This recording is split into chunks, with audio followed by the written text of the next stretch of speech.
Hello class, welcome to week 6 of COMM 313 for the spring 2020 semester. During this week, we are going to look into chapter 8 and chapter 9, which is going to talk about employee communication and media relations. We're also going to look into your individual written project for the semester, and finally you're going to have your second quiz to complete. So let's go ahead and take a look real quick at our syllabus to see what we have in the upcoming weeks. Alright, so let's go ahead and scroll down to the course schedule. So this week for February 20th, these are the items you're going to complete, which is what I just went over. Next week you have homework week number 1. That is going to be due after the spring break. So you're going to have 2 weeks to complete your homework week. And then once we come back, we're going to finish our last 4 chapters of the semester. Alright, so let's go ahead and go back to our lessons. So before we dive into chapter 8 and chapter 9, let's go ahead and go over your quiz you need to complete and then your individual written report. So your quiz number 2, it's going to be one short answer question worth 25 points. There is no time limit to complete it. And this is going to be due by Wednesday, February 26th at 11:55 p.m., which is by the end of the week. As long as you have a couple paragraphs, which is about 10 sentences, you'll be just fine. I just want to see that you guys put your effort into it, and I can see that you have been completing your readings, you've been completing each item for each week, and you're caught up with what the class has been doing. So again, it's only one short answer question. There is no time limit to complete it. So once you go in there, just go ahead and submit your answer through Sakai. Through the quiz, you're going to click on quiz number 2, and then you're going to go ahead and begin your assessment. So for your individual written report, let's go ahead and take a look at this. So keep in mind, this individual written report is going to be due during finals week. Actually, let's go ahead and look at our syllabus real quick while that loads. And if you scroll all the way down to our course schedule, you're going to see here the individual project is due. It should be 4:30. That is actually a typo since the 9 is next to the 0 on my keyboard. Keep in mind it is due on April 30th, and you need to upload it between 2 to 4:30 p.m. because that is the time of our final exam. So your final exam is actually the week before on April 23rd. You're going to have all week to complete it. It's going to be very similar to one of the quizzes that you've taken, and you're going to have all week to complete it. And then during finals week, which is going to be on April 30th, you're going to upload your individual project during this time. The reason we do this is because a university requires something to be completed during the final exam. Whether it's an exam, an assignment, or something uploaded, it shows that it was done during that final exam time. So you will need to upload it between 2 to 4:30 p.m. Central Time. Alright, so let's take a look at your individual written report. This is worth 50 points, and again, it's due Thursday, 4:30, April 30th, between 2 and 4:30 p.m. So for your background, you're going to look into the different functions of a corporate communications department from an organization you choose. The organization you choose must have over 1,000 employees. Try to pick a big organization because then it will be easy to find information about them. Some examples could be Disney, Facebook, REI, Whole Foods, etc. So for your task, discuss the following functions from the organization you choose. You will need to go into depth for each function with an example which actually occurred within the organization. So we're going to look at media relations, public relations, crisis communications, and employee communication. So for your assessment, this assessment is worth 50 points of your final grade. I'm going to look into the content of what you discussed and the organizational component of your essay. You will write a minimum 8-page report in third-person point of view in APA format. Please use 11 or 12 font size for your report with 1-inch margins in Microsoft Word and double space. Make sure to use headers for each section in bold, and you're going to need to follow the sections in your report as follows. So page 1 is your title page. Just include your title page, your name, class, and so on. Pages 2 to 3, this is going to be the background. You're going to talk a little bit about the organization and a brief overview of the 4 functions, kind of discuss what they are. Page 4, you're going to talk about media relations, which is the first function. You're going to talk about the function background and depth, and then organization example, how it occurred and when it occurred in the organization you chose. Page 5 is public relations. Page 6 is crisis communications. Page 7 is employee communication, and then page 8 is a conclusion. The conclusion is open to write and discuss what you feel would deem to be important. Maybe you want to wrap everything up together, or maybe you feel that you want to talk about one of these in a little bit more depth and discuss why it shouldn't have happened and how they could have prevented it. It's really up to you what you want to talk about in the conclusion. So 8 pages, and it is going to be due during our finals week. All right, let's go ahead and now dive into our chapters for this week, Chapter 8 and Chapter 9.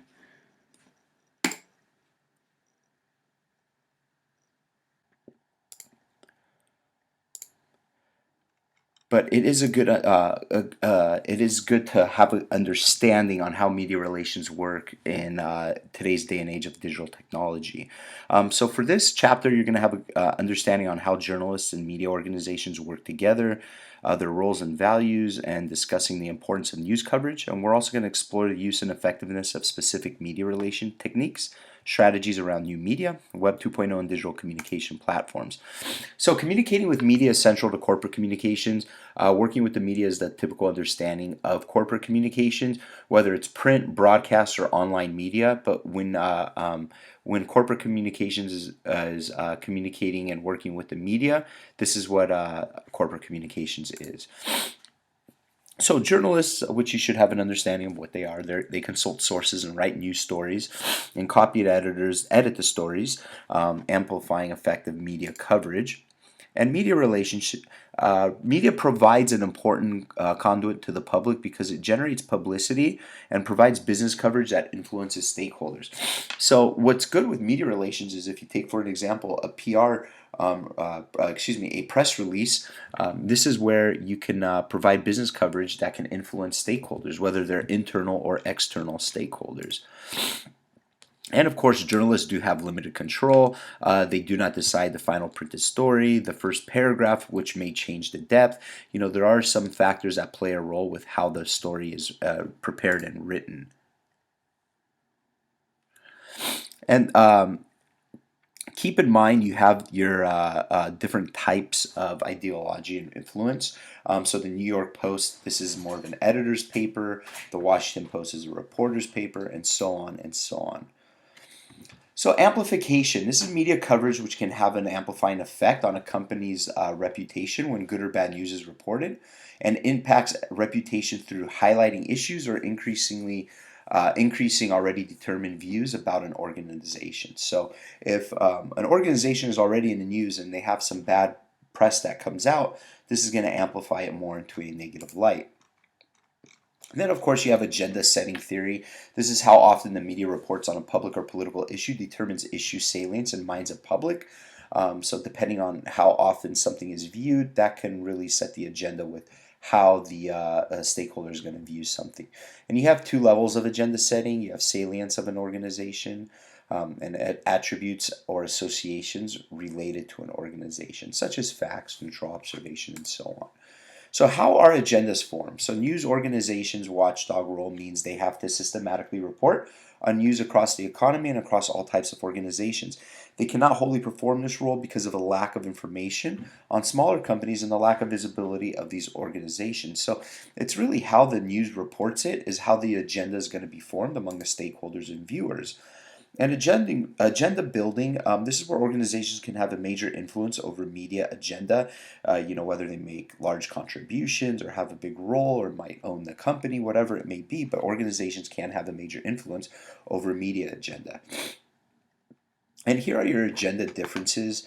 So you can kind of take a look at this chart where journalists often dislike corporate communication professionals because They are not focused on issues of public interest. They are not always objective. They withhold information. So it's always difficult for a journalist to get all the information out from a corporate communication specialist from that organization, because that corporate communication specialist is really looking out for the best interest of their own organization. So they may not want to give all the information. And then you have framing, the way you frame a message. This is how an organization would like to have its story told. And corporate communication professionals must make journalists interested in the story and ensure that the story is consistent with the organization's preferred framing. So framing is an important part with the way you communicate in corporate communications. How you deliver the message is really going to play an important role with how the public perceives it. And so you have tools for disseminating information, such as a press release, a press conference, or even interviews. And then, of course, you have media monitoring and research, such as gatekeeping research or even syndicated media monitoring. And then, of course, we have online newsrooms. This allows a company to get its content out in a format that is searchable by and easily acceptable to journalists. Now, Chapter 9 talks about employee communication, which is definitely an important aspect in any kind of corporate communication. Since employees are internal stakeholders within an organization, their communication plays a pivotal role in how the organization communicates. So let's take a look at what we're going to be looking at. So we're going to look at employees. They're a crucial stakeholder to the group. The strategies for communicating with employees. How internal communication may strengthen employees' identification with their organization. The use of social media can in internal communication. Oops, sorry about that, guys. I have automatic updates set up. So let's take a look at synonyms. These all mean the same thing. Employee communication, staff communication, and internal communication. They are all the same thing that we're going to be referring to in this chapter. So we have new technology. So employee communication does not always remain inside the organization. Employees can distribute their own information electronically to stakeholders without gatekeepers or control. Blogs where employees can share or view public grievances or even organize and demand action from the organization. But employees can connect across time and space, whether it's email, intranet, video conferencing, or even podcasting. So all in all, you need to understand that employees can communicate outside of the organization as well. So you have two types of employee communication that we're going to be talking about. You have internal communication, which you have management communication, and this is between a manager and a subordinate employee. And then you have corporate information and communication systems. This is the broadcasting of corporate decisions and developments to all employees across the organization. So let's take a look at number one, management communication. This was where a manager may go up to their employee and say, hey, moving forward, we're not going to stock the boxes in the back. We have a warehouse. Whereas corporate information and a communication system this is where the corporation, maybe let's say IKEA, and they broadcast this message to all their stores and they say, hey, we're not storing boxes in this section. We're going to store it over here now. So you can kind of see how a corporation communicates with their employees. So management communication, managers spend most of their time communicating, whether it's face-to-face, email, and corporate communication professionals often support and advise managers on staff communication. So it's important to understand that managers do spend most of their time communicating.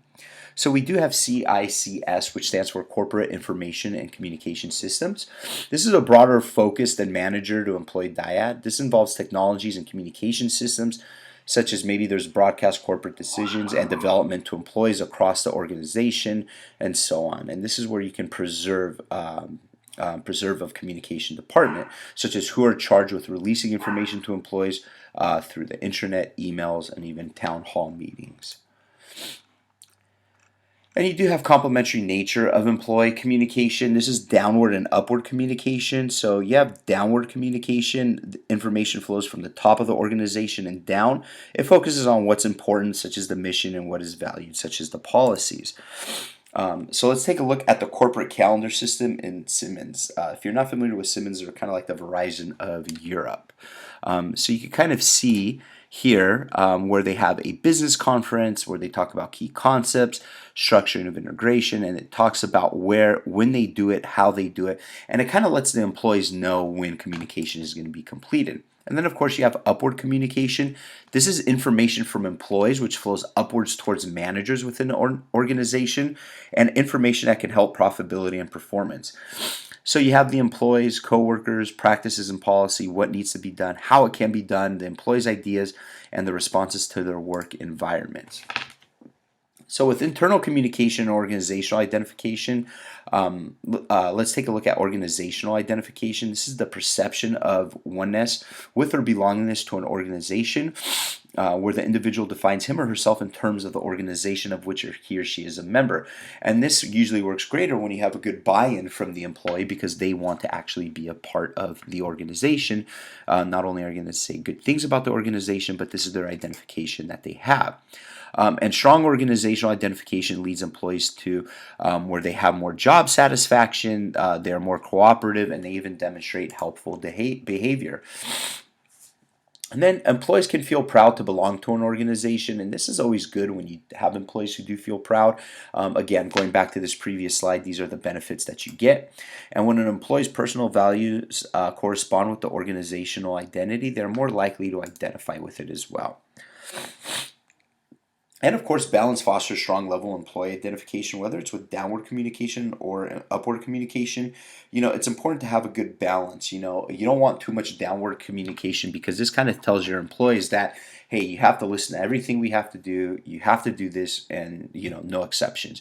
And if you don't have any upward communication, they're not going to feel needed, wanted, or being a part of the organization. But when you do give that upward communication, you're giving them the opportunity to express opinions and influence workplace, is likely to increase employees' identification within the organization. So voice, silence, and stimulating employee participation. This is the degree to which employees speak up, are listened to, and participate in organizational decision making. So when you have an organization that accepts employees to speak up, let them know if something isn't working, not only are they being transparent, but they're also building trust within their organization by saying, hey, tell us if something isn't working because we want to fix it. Again, employees want to say over their work lives, and this is something where they want to feel a part of the organization. This is the conditions and processes leading to organizational silence. Kind of just shows you why employees lead to that and how it happens.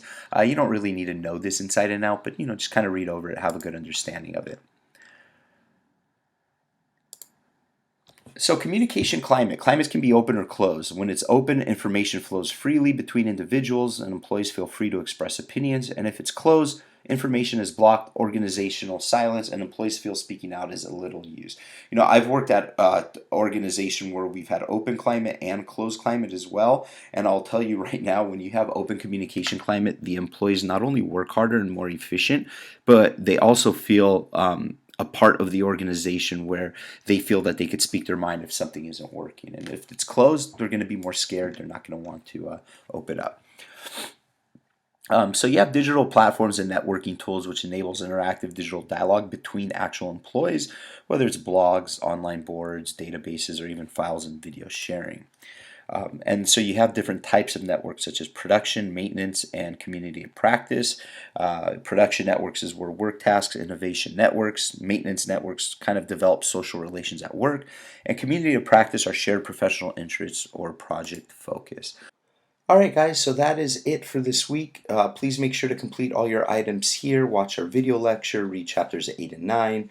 Make sure to review the individual written project assignment and complete quiz number 2, which is due by Wednesday, February 26th. I wish you guys all the best of luck this week. Take care.